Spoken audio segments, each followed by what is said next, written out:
qu'est-ce que vous dites de cette observation que fait Edmond Kamgia? Parce que lorsqu'on regarde effectivement cette lettre du ministre Manaouda, on voit que l'en-tête, c'est écrit ministre de la Santé publique et puis cabinet du ministre, avec ministre de la Santé publique qui écrit, hein, qui invite donc le PCA de la Nord à un rassemblement politique de soutien au chef de l'État.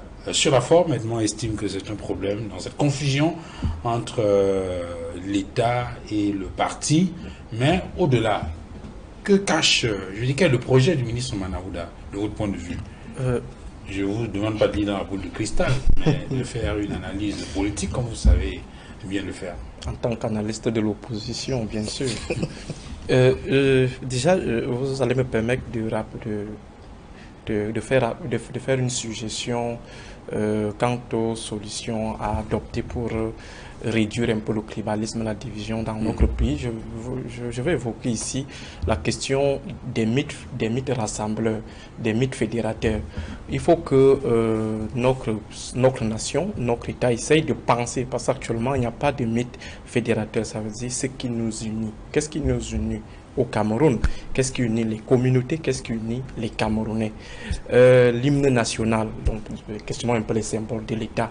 Dès que vous enlevez au Cameroun, il n'y a rien d'autre qui fait allusion spécifiquement, particulièrement au Cameroun. Oui, le professeur Noubissa indique justement que c'est un hymne qui est, il a appelé ça comment? Je vais retrouver le terme exact.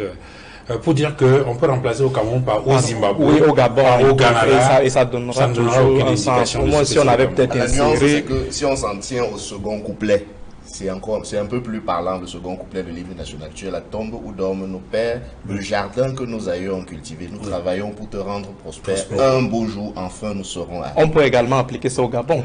Les Gabonais peuvent aussi le reprendre et ça aura toujours un sens. Oui. Il y a par exemple le drapeau.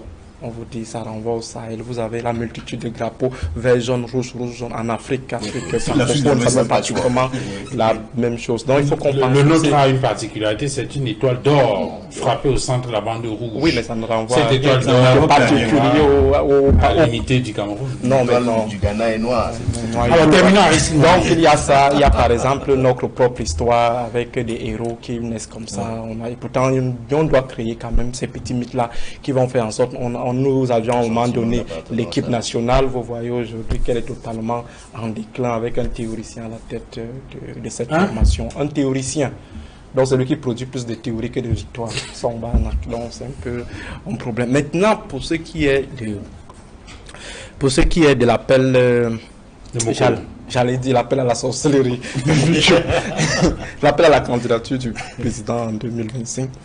Il faut être un peu prudent. Il faut parler avec beaucoup d'émotion parce que le ministre Manaouda est un acteur assez rationnel. Il sait couvrir ses arrières. Je me rappelle en 2021, il était venu déposer ses dossiers à l'université de Douala pour être enseignant. Très sûr qu'il préparait déjà des échéances compliquées, assurer une chirurgie, malgré le fait qu'il ne répondait pas à un bon nombre de critères. Je ne vais pas revenir sur l'authenticité d'un bon nombre de ces documents ou alors le fait qu'il n'avait plus l'âge requis. Donc c'est un acteur. Et lorsque vous situez l'acteur dans le système, pour reprendre un peu Crozier, vous allez comprendre que il adopte une démarche par l'absurde. Il y a le franquisme en cours. On veut que Franck Biya revienne. Mais lui, il est plutôt encore dans le biaïsme. Il faut interroger la rationalité de l'homme. Ça veut dire qu'on essaye de s'accrocher sur quelqu'un qui est peu probable. Il faut également interroger sa démarche cavalière. Je suis convaincu que l'honorable de Mada, l'éternel et irremplaçable président de l'Assemblée nationale, n'est pas d'accord avec sa démarche. Parce que lorsqu'on veut convoquer, un rassemblement de cette nature, il y a quand même des préalables. On se réfère quand même aux aînés. Donc c'est un jeune homme qui est à la hiérarchie. Donc il ne se réfère pas. Et deuxièmement, il est parmi ces ministres qui devraient se cacher. Par rapport à un bon nombre de présomptions qui pèsent sur lui. Il y a quelqu'un qui a dit en commentaire quelque part que l'argent du coronavirus peut monter dans la tête des gens. Donc, Le ministre est dans une situation offensive. Manaouda Manachi est dans une situation offensive. Et vous avez reçu un apparatchik la fois passée à Vérité en face qui reprend, qui reste fixé et qui récidive par rapport à la répartition, à l'allocation du pouvoir dans le sens de l'équilibre entre le nord et le sud, ce gentleman agreement.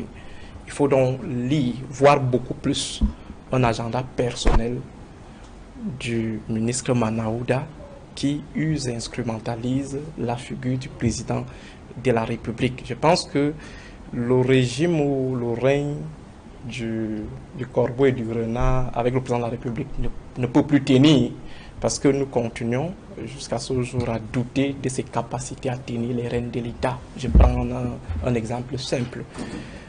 Depuis 1990, on n'a jamais connu un gouvernement réaménagé avec un bail aussi long. Et malgré les frasques, il n'y a pas de remaniement. Il y a un aîné à Paris qui me disait que le jour que tu vas avoir un remaniement, revois un peu ta position quant à la capacité du président de la République. À continuer à gérer. André Termeka, cet appel de Mokolo, chez vous, RDPC, ça renvoie à quoi? À la démonstration de force, pour démontrer aux Camerounais que nous sommes partout au Cameroun, avec beaucoup de vigueur et d'entrain.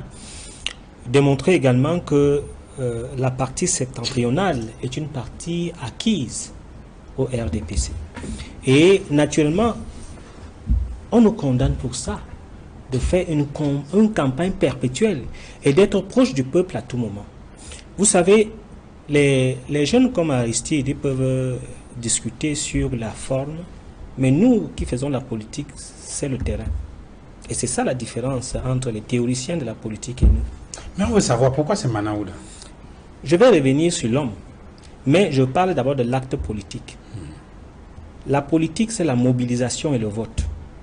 Alors, si un homme politique mobilise pour le parti, et je peux vous dire qu'il y avait près de 15 000 personnes, et que nous voyons l'intention de faire gagner le parti, il a posé un acte politique. Et en cela, je félicite le camarade Manaouda pour cet acte politique qui a démontré sa capacité de mobilisation. On peut revenir sur la forme, je n'ai pas des informations là-dessus, je ne sais pas, mais il a posé un acte politique. Maintenant, moi je vais être légaliste. Vous avez déjà condamné Manaouda. Je sais à combien d'années de prison. Qui, précisément? Mais il a dit que les faits sont clairs. Il a brûlé. Il y a un rapport de la Chambre des comptes. Ah, qui le condamne? Non, pas qui condamne. Qui fait quoi? Qui montre ce qu'il a fait.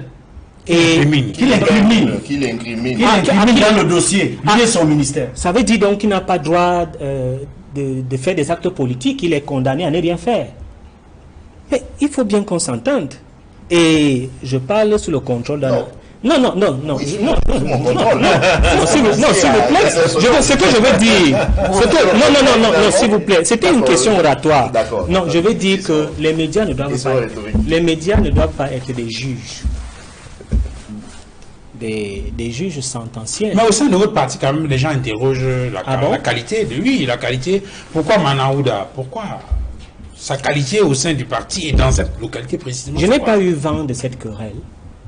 Tout ce que moi je sais, c'est qu'est-ce qui représente ce plan politique au RDPC dans cette localité précisément? Mais c'est une personnalité ressource du parti. Dans l'extrême nord? Il était même dans la commission logistique du RDPC. Dans l'extrême nord? Quel que soit l'endroit, c'est un ministre de la République. Ah, ça va de soi alors. Il a une émanation, il est d'une émanation politique et il peut poser un acte politique. Ça veut dire que vous validez la confusion qui développait tout à l'heure entre le parti et l'État?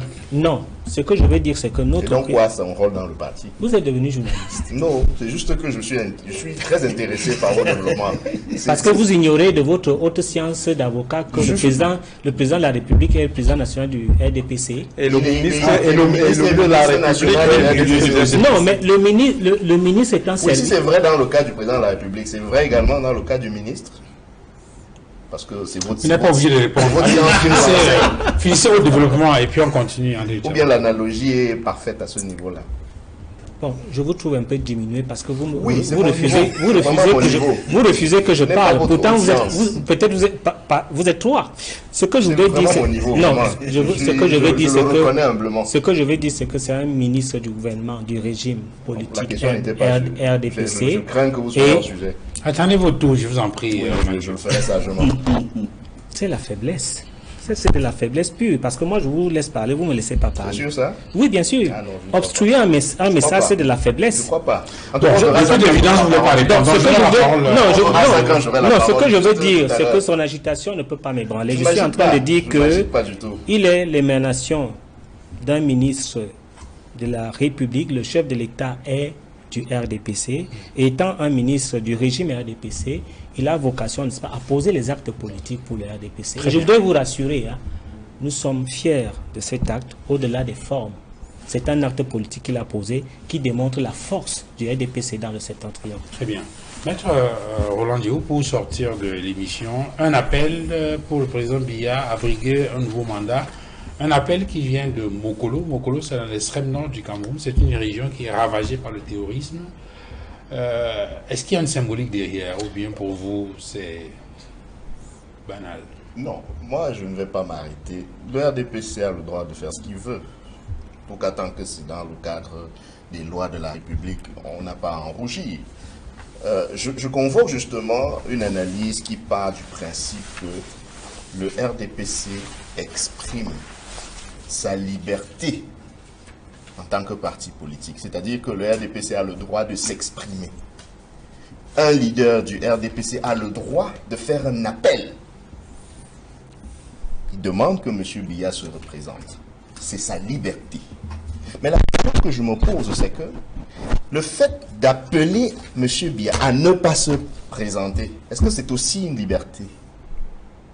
Si c'est le cas, si on est tous d'accord, j'imagine que c'est un truisme, votre silence valant acquiescement. Moi, je ne peux pas l'accepter, puisque moi, je suis pour qu'il soit là, éternellement. Non, la question n'était pas d'opinion, mais légale.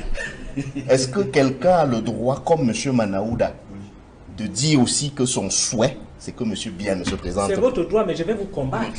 Vous disiez tout à l'heure que vous n'interrompiez pas. Je crois que j'ai entendu dire ça. Non, je complète. Ah d'accord, c'est juste pour compléter. Vous voyez, c'est très facile de vous prendre dans votre propre lasso, parce que vous n'êtes pas capable d'être cohérent. Je disais donc que, je pars donc du principe que M. Manaouda a parfaitement le droit de dire « Je veux que M. Biya », il peut même dire comme M. Meka, « Je veux que M. Biya reste éternellement au pouvoir ». Mais est-ce que Roland Diouf peut dire « Je veux que M. Biya aille se reposer ». C'est mon droit, non? Sauf que si je le fais, M. Meka va convoquer les arguments liés à l'insurrection, à la déstabilisation du pays, pour prétendre que le dire, c'est violer toutes les lois du monde. C'est-à-dire qu'on mérite le procès de Nuremberg est petit.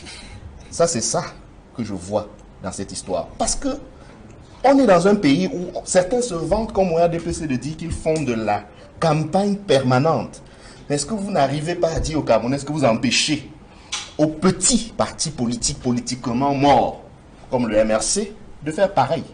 Et on verra. C'est vous qui décidez de quand on peut faire ou quand on ne peut pas faire finalement. Pourquoi vous en interdisez d'autres?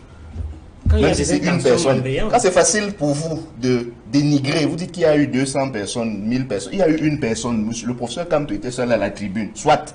Est-ce que c'est interdit de faire des meetings chaque jour et d'être seul? Votre problème à vous, c'est ça, c'est que vous dites des choses et vous n'êtes pas vous-même convaincu que ce soit vrai. Vous avez peur. Je peux vous répondre? Oui, en m'interrompant, non? Allez-y. Non, je veux voir si vous allez continuer de m'interrompre. Vous avez peur que, justement, votre mensonge, votre petite fumée qui repose sur du sable mouvant, là, soit démentie par la réalité du terrain que vous semblez convoquer. Laissez les Camerounais, laissez les partis politiques mener leurs activités librement. Je ne demande même pas qu'on nous donne les moyens de l'État que vous avez. C'est-à-dire, même si ce n'est que le papier de l'État qu'on utilise pour convoquer un président de la Nord pour se joindre à une mobilisation. On ne vous demande pas ça. On vous demande d'utiliser le papier de l'État pour signer des récépissés de déclaration de manifestation publique, ce que la loi dit. C'est tout ce qu'on vous demande. On vous demande de laisser les Camerounais se réunir, de discuter de comment ils envisagent le pays, de discuter de qu'est-ce qu'ils veulent faire du pays, de présenter leurs ambitions, d'expliquer aux Camerounais qu'il n'est pas normal qu'un pays aussi riche que le Cameroun, qui venait de découvrir une mine de fer à Campo, ne puisse pas offrir la sécurité sociale à ses concitoyens. Laissez que les Camerounais puissent discuter exactement comme vous le faites à Mokolo. Moi, j'ai pas de problème. Mais arrêtez de faire croire que vous le faites parce que vous êtes les plus beaux, les plus forts et que vous êtes les seuls à savoir mobiliser. Allons sur, mettons la balle au centre. Allons sur le terrain justement et on verra qui est qui. Mais précisément parce que vous savez que sur ce terrain-là, sans vos passe-droits, sans la courte échelle de la répression, vous n'êtes rien. Messieurs, on va s'arrêter là pour ce dimanche. Infiniment merci à vous, Maître Roland Diaw, d'être venu sur ce plateau. Vous êtes militant du MRC, Mouvement pour la Renaissance du Cameroun. Merci à Edmond Kamgia, consultant, éditorialiste à la Nouvelle Expression. Merci à Aristide Mono, analyste politique. Et merci à André Luther Meka, communicant du RDPC. C'est communicant du RDPC ou du Lion, au finish là? Il n'y a pas de différence. Je vois la différence. C'est la communication. Communicant du Lion. Qui incarne le RDPC, c'est le Lion, c'est le président Biya.